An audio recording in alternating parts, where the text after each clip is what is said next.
Hey guys, welcome back to Andy's Dinosaur Reviews, and today we have ourselves another brand new Mattel Jurassic World Survival release, another Wild Roar release, as we have the very first marine reptile for the new Jurassic World Survival line. This is the Brachauchenius, and this is a very cool looking figure of a super obscure species that I have never had the pleasure of adding to my collection before. You can see the box art again, pretty much the standard stuff we've seen so far, and then pretty much the standard stuff here on the back. Again, when you come back here, you can see a nice little preview image of the figure, and then down here, a basically checklist showing off the other figures that are in this wave, all of which we now have reviewed except for the Ceratosaurus, which of course would be next. So let's pop this box open and check it out. So here we have our figure, looking really quite cool, honestly. Again, I love the Mattel marine reptiles. I always think they do an incredible job on them each and every time, and they are by far some of the highlights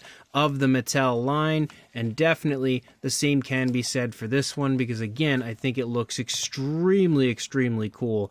Also, when coming into the review, again, when it comes to any of the new Jurassic World Survival figures, it is important to keep in mind that scientific accuracy is out the window, because these are all meant to be somewhat mutated versions of the standard, prehistoric creatures. And this one, unfortunately, we haven't had in the line prior, so it's sad to kind of introduce it with a mutated version, but it still looks pretty cool. And again, when you get nice and close, in typical Mattel fashion, the skin texture looks fantastic.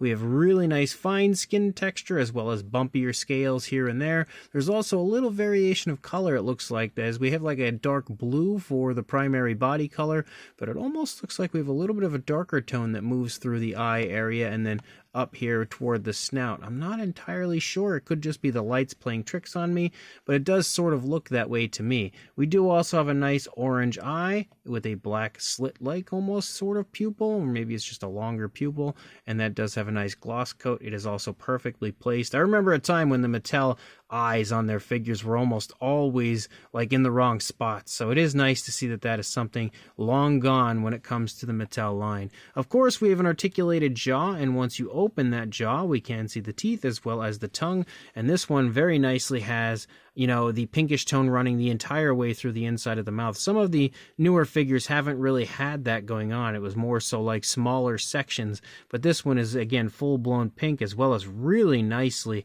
sculpted here on the inside of the mouth. Nice textured tongue. Let's go ahead and open this and take a look at the top side. Again, decent detail. It's never super impressive up there, but again, it looks pretty much like it usually does.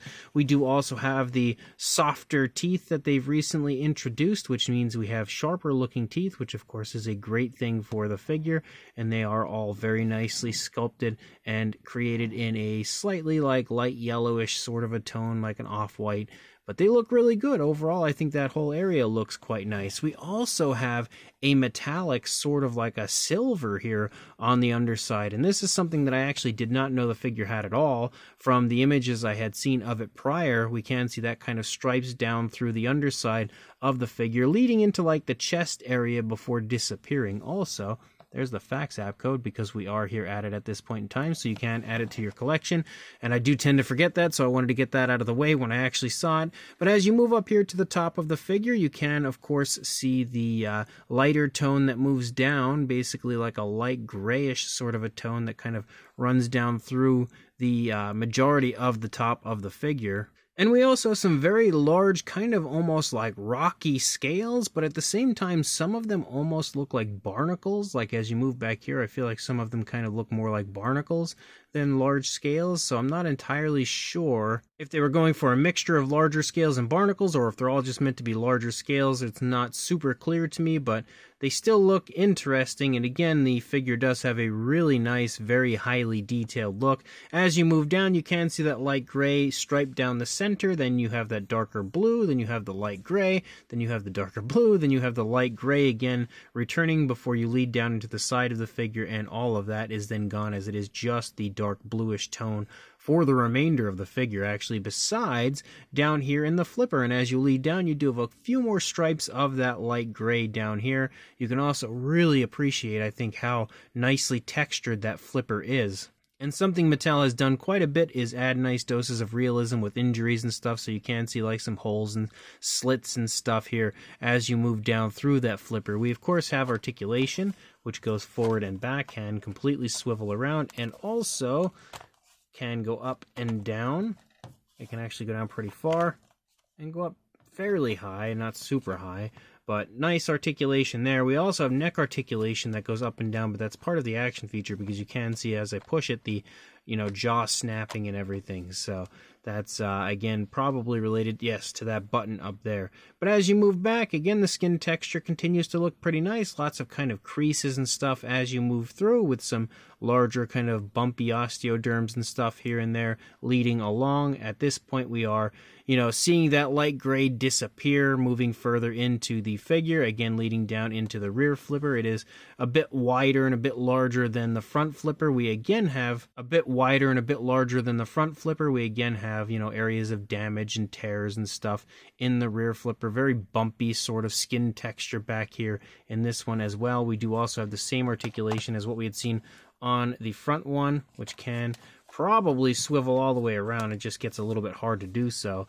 And then also can go up about that far and then down, pretty much straight down. So nice articulation in that area as well. And then we lead out into the tail, and the tail does have a pretty interesting tail fin with some more tears and stuff out here. We also have a little swivel articulation right there, like we usually do. No alternate variation of color, it seems, as we basically just have that darker bluish tone of the body out here. We have a very different style skin texture that moves along the underside of the figure, though, which you can see quite different from what we see on the upper side. We also, of course, have the information from Mattel right there, as well as the Jurassic logo on the underside of the other flipper. And then when you turn it around, the figure's pretty much going to look the same over here as it did on the first side. No real differences. We're going to have different, injuries and damage and stuff on the flippers and stuff, but primarily it's going to look pretty much the same from one side to the other.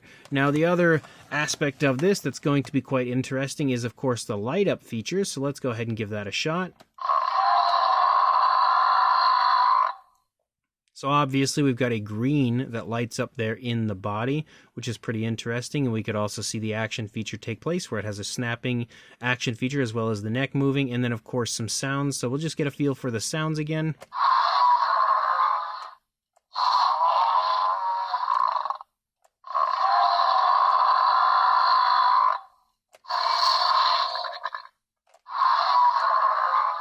Quite a few interesting sounds there for this one. And of course, we'll check it out again here in a moment with the lights dimmed. It's not going to want to stay up because it's just falling on its face.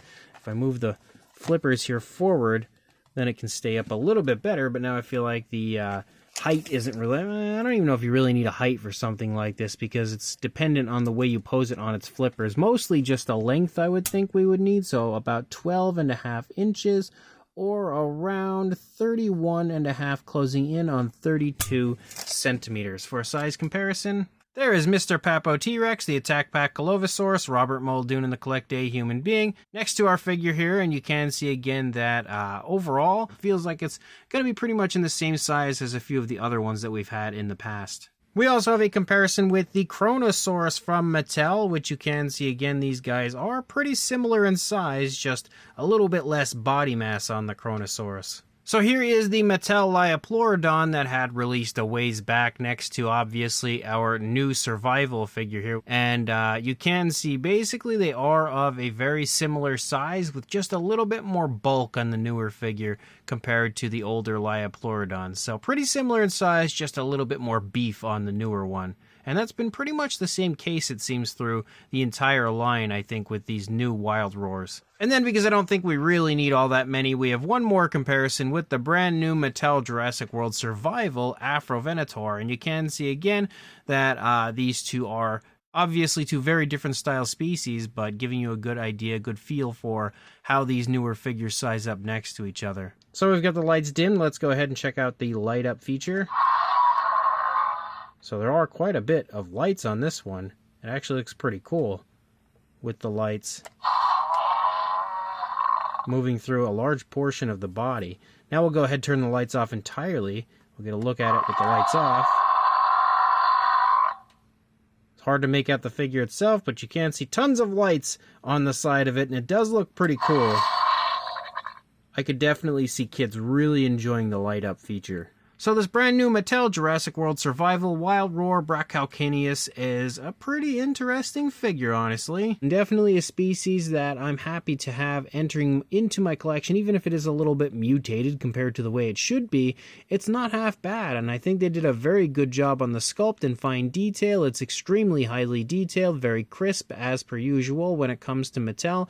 The paint apps are also pretty nice on this one. You know, overall they did a decent job of giving it a fairly realistic look with a little bit of flashiness, but not going overly flashy. Again, this could definitely be the type of color I would imagine seeing on something like this. Maybe not so much the metallic tones of the underside, but that striping effect does still look pretty cool.